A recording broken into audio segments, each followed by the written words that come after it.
Thursday at pregame, this is Johnny Detroit, the People's Champ. Let's get right to the good and the bad. And the good, my man Spartan hits his big triple star yesterday on the Miami Heat.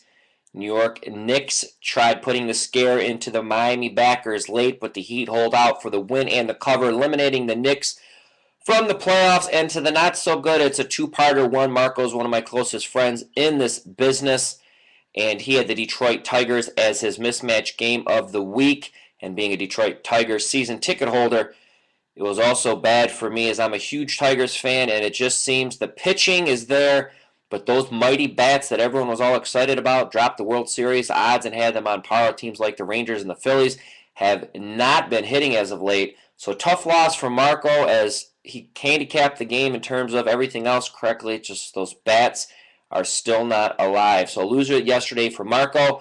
Being Thursday, that means we have our dollar capper, and today's dollar capper is one of the hottest guys at pregame.com, and that is Mr. Dave Essler. Uncle Dave has his American League Game of the Week.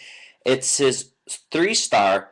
And why is that a big deal? Because it's only his second triple play of 2012. And also, the only other place you could find out besides buying Dave's dollar package, where you will get a 50% off coupon to buy Dave tomorrow, is to find out where and who and what the crossover is. And the crossover today is Greg Shake and Bake Baker. Yep, inside of Dave's dollar package analysis for his selection, you'll get a 60% off coupon to buy Greg Shaker for today. And Greg Shaker has won 16 of his last 21 best bet totals. So get that play. Everyone else will be paying $25. You'll be getting it for 10 with the coupon. So the dollar for Dave saves you 15 on Shake and Bake, a no-brainer there.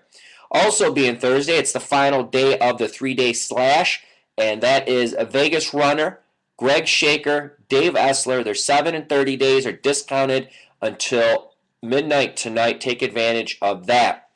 On Friday, I'll be hosting the Baseball Fantasy $1,000 Challenge at FanDuel. There's only 22 spots available.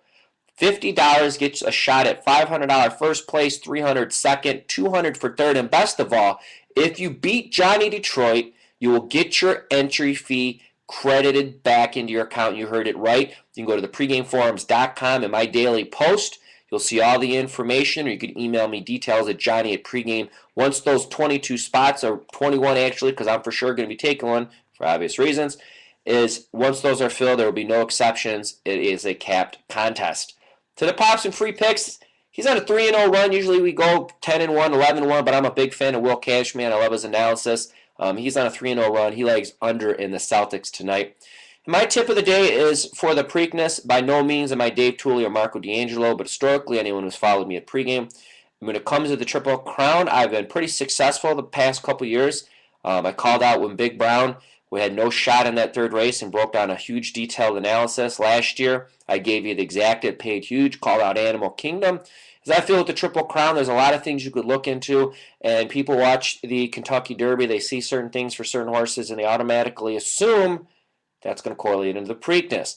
But the 3 races, and why it's so hard to win the Triple Crown, are there 3 totally different races, different distances, different tracks. I mean, you got 20-plus horses in the Derby, so a real novice kind of tip, is it novice, whatever, tip when you're looking at the Preakness is look at the Derby and look at certain factors where maybe the horse was dominant in the Derby, maybe they were just blowing the doors off people but faded down the stretch, whatever it may be, maybe they got boxed in, and factor in the difference in field, factor in the difference in length of the race, and say if that horse was in the Preakness, what would have happened amongst the horses?